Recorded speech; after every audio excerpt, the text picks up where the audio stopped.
Hey everyone, as you can see, I have a different backdrop this week. I am doing this week's video while I'm on the road at a hotel, and so I apologize if the audio and video aren't quite to our usual standard. It's just not the same as when I'm shooting in a studio.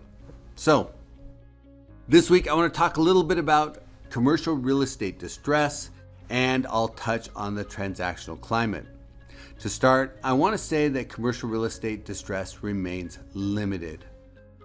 It has climbed a bit in recent months, with the overall commercial real estate CMBS delinquency rates up almost 50 basis points from where they started the year, and they're up about 200 basis points from where they were a year ago. So the percentage of investors who are at least 30 days late on their payments has been rising, but this isn't a broad-based trend. There are specific types of properties in specific markets that are starting to move into a more challenging position. Part of the problem for operators who have been marginal is that lenders are becoming increasingly active in policing their loans. Over the last couple of years, there's been an extend and pretend model in place, with lenders offering deferments on maturing loans to borrowers in good standing.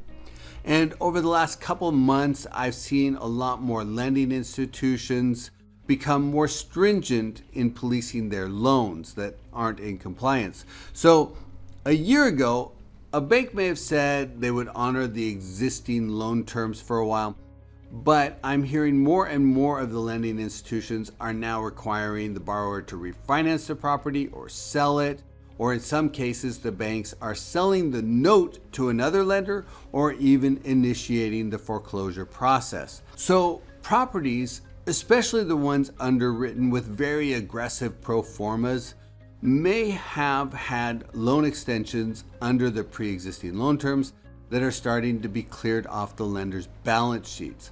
But again, this is more of a trickle than a wave.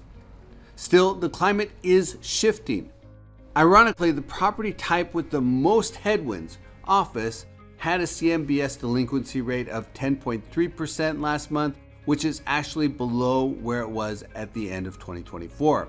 And while this is an elevated level compared to where it was from 2019 through the beginning of 2023, it's about on par with where it was in 2012 through 2013.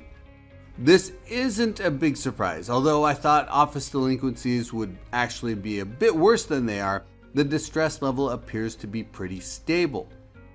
Industrial properties, on the other hand, have an exceptionally low delinquency rate. It's just 0.5%, and it's held steady in that range pretty much since 2022.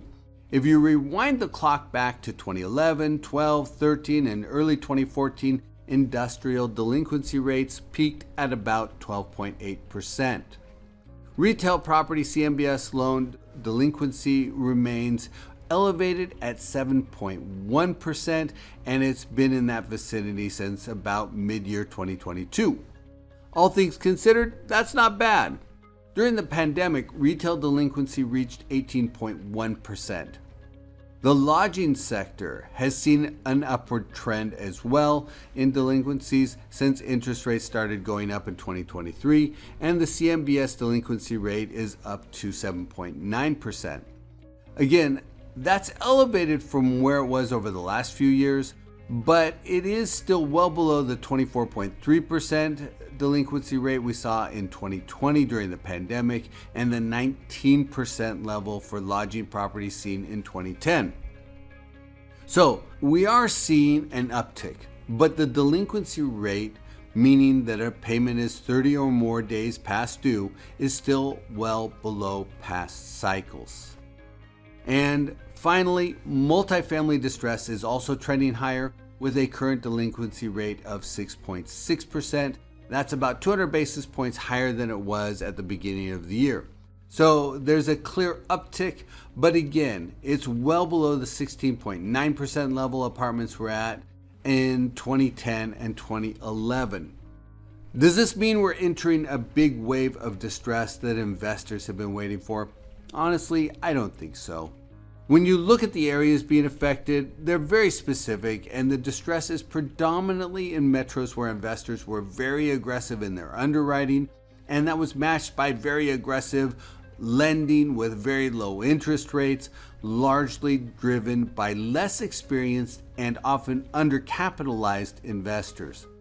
The bulk of the distress is in the Sunbelt markets like Dallas and Houston. We're also seeing it in metros like Phoenix and parts of Florida, for example. But at least for now, we're not seeing broad-based distress, and the affected properties generally reflect loans coming due on properties that were purchased with exceptionally low interest rates that are finally being cleared off of lenders' balance sheets. Does this mean that there are some great investment opportunities out there? Yes, there are some. But a lot of the properties facing the most distress also face substantial deferred maintenance or other challenges. So if an investor is hunting for these types of properties, there may be some challenges and headwinds associated with them. Now, that brings me to the investment climate. We did see a modest surge in closed transactions in the first quarter of this year, and that reflects the lower interest rates that we had in the fourth quarter of last year, but it also reflects a modest recovery of investor optimism.